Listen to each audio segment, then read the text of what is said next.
Anthony Martineau, était affecté à la couverture du Canadien aujourd'hui. Anto, comment ça va? Ça va bien. Là, si les gens à la maison espèrent avoir une voix différente sur le cas Bolduc, malheureusement, ce ne sera pas le cas parce que, écoute, il y a quelque chose d'évident. J'y sais, le Canadien de Montréal a des problèmes majeurs présentement à 5 contre 5. Les 4 trios sont dominés par le Lightning de Tampa Bay. En fait, il n'y a aucun trio du Canadien qui est au-dessus de 50 % de taux de possession de rondelles. Ils sont tous sous la barre des 50 % Ça veut dire essentiellement que il n'y a aucun trio qui est dominant. On court après la rondelle constamment. Et je t'entendais parler, alors qu'on voit là, présentement le ratio là, d'efficacité en termes de possession de rondelles, là, qui est au dernier rang? Texier, Newhook, Demidov. Tiens, un trio qui est supposément ton deuxième, mais qui n'a pas besoin de l'aide de Zachary Bolduc, qui, encore une fois, est sur le trio le plus efficace. Ah oui. Dont on vante d'ailleurs Texier, Newhook, notamment la vitesse, la capacité de contrôle de rondelle. Ça paraît dans ce tableau-là en jouant le vert. Regardez-moi 2 secondes sur la 4, Stéphane, s'il vous plaît. Juste 2 secondes pour les gens à l'écoute, là. Regardez le beau sourire. Je suis calme et zen. J'ai pris une camomille en me levant, puis m'a me finir avec un thé vert à soir. Pourquoi? Parce que c'est 1-1 dans la série. Oui. On a gagné un match à l'étranger. Tout est parfait. Mais c'est avec mon plus beau sourire que je me permets d'ajouter que c'est du sport, qu'on est là pour en parler, puis que moi, là, quand on perd, là, je dors pas, j'haïs ça. Ça me fait plus mal que Michel Terrien, Bob Hartley réunis, comprenez-vous? Haïs ça. Surtout quand t'es à ça de la gagner, puis tu sors flat quand même en prolongation.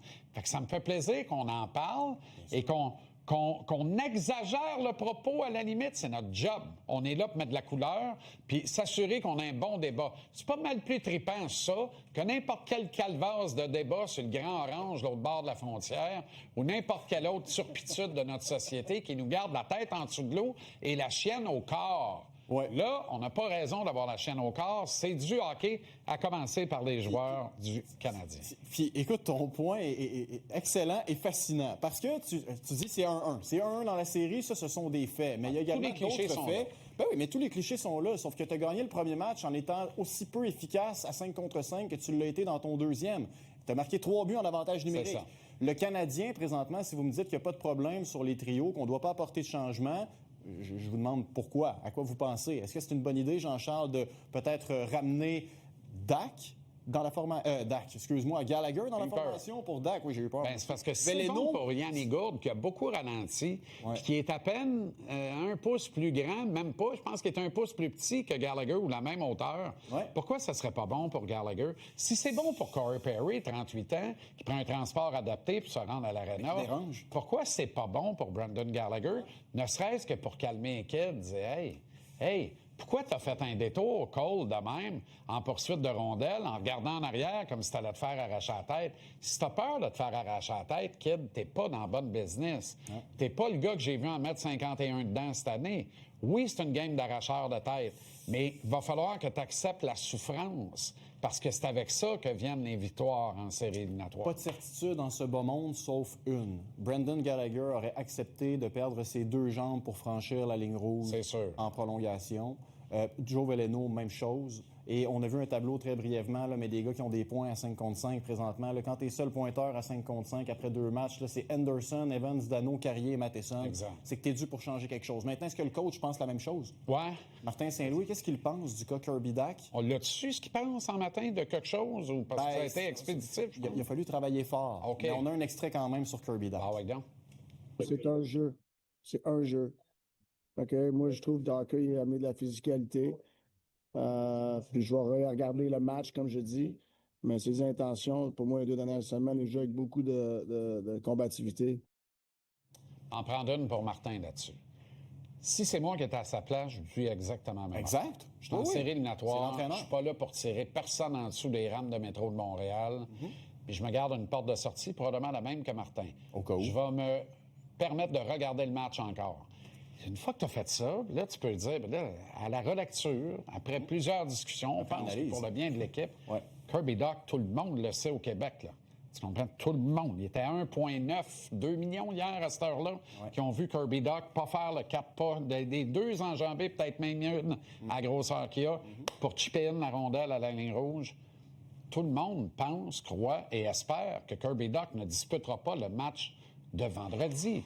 Voyons. Mais Je comprends le coach dans sa déclaration de ce matin. Ça peut être long en série. Supposons que tu as besoin de lui un petit peu plus tard, mais que tu as brisé sa confiance avec un... Tu sais, il faut faire attention. Puis tu sais, on a été intimidés hier, mais je suis pas prêt à dire que l'aspect robustesse est ce qui prédomine dans cette série-là et ce qui cause le plus de tort aux Canadiens. On réagit beaucoup mieux à cette pression-là, cette intimidation-là, ce bullying-là qu'il y a un an contre les Caps de Washington. Il faut vraiment trouver une formule pour produire à 5 contre 5 sur plus qu'un trio. Puis ton premier trio doit produire à 5 contre 5, moins 2 hier soir. Excusez, j'ai eu un spasme. Bon, OK, tu parles de robustesse. Ouais. Josh Anderson qui fait un travail colossal présentement. Honnêtement, j'ai pas peur des mots, là. C'est le Tom Wilson du Canadien. En série, Josh Anderson est le Tom Wilson du Canadien. Il dérange, il produit, il parle, il est partout. En moins cochon. En moins cochon, en plus propre. Exactement. Wilson aurait arraché la tête de Dastos. Oui. Anderson a fait à peu près tout ce qu'il pouvait pour l'éviter. Légalement. Il reste sa ligne, exactement. Puis il y a un autre gars dont je veux te parler, mais Jalen Struble. Tu parlais de Corey Perry tantôt. As-tu remarqué qu'à chaque fois que Perry passe proche de Struble, il finit sur le derrière? Oui. Les gars se débrouillent bien sur le plan de la robustesse. Le Canadien frappe plus que le Lightning maintenant. La question à se poser, puis tu en as une très bonne, c'est est-ce qu'on peut trouver une recette offensivement pour que ça fonctionne? Il y a un autre gars aussi qui est capable d'être robuste. Tu parlais de Juraj Slafkovský tout à l'heure. Ouais. Son combat, toi, t'es mi-figue, mi-raisin? Pas d'affaire à faire ça. Non? Aucune espèce de raison. Je peux me permettre une rapide opinion? On va te dire une affaire, là. Si on est en poursuite de rondelles... Eagle arrive, double échec, Malsal, à Slav, tu sais, un petit coup de cochon, whatever, où il y a vraiment un brawl, là, une bagarre pour la possession de la rondelle dans le coin de la patinoire, ça se met à brasser. Puis tu sais, quand l'expression des gants revolent, là, les gants tombent pas, là. T'envoies, il y a une mitaine qui part, l'autre s'en va dans les estrades, puis là, ça part. Là, j'ai pas de défensive contre ça. Le gros avait pas le choix d'y aller. Après un face-à-face de 30 secondes, t'es supposé d'avoir le réflexe et la maturité, même si tu as eu 22 ans, il n'y a même pas un mois, de continuer à rire et de dire « Hey, crotte de nez, écoute-moi bien, là, t'es-tu à hauteur?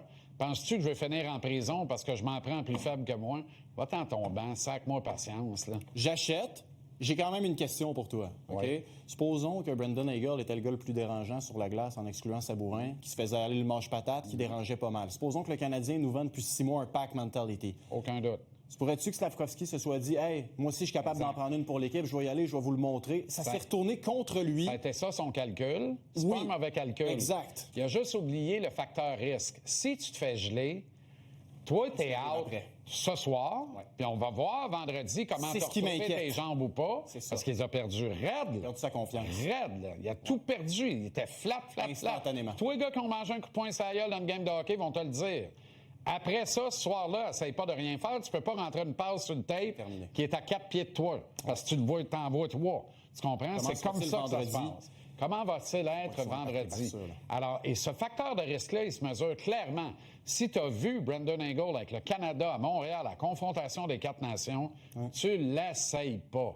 Je pense pas qu'il est tellement intentionné, le coup de poing, la reprise qu'il monte la droite en descendant sa gueule. Les gens qui disent c'était pas un bon coup, il s'est pas fait sonner. Connaissez-vous l'adrénaline? Fais-toi sonner devant 20 000 personnes, tu vas te relever vite. Je suis pas mal sûr que pas fait sonner, il ne serait pas tombé sur le cul. On arrête, là. C'est ça. Eagle a à peu près 45 livres de moins. Arrêtons ça, là. Il serait resté solide. Il s'est fait geler. C'est ça, la vérité. Pas encore chanceux qu'il n'ait pas eu à passer le protocole des commotions. Voilà. Merci, Anto. J'ai fait beaucoup trop de temps, tabarnak.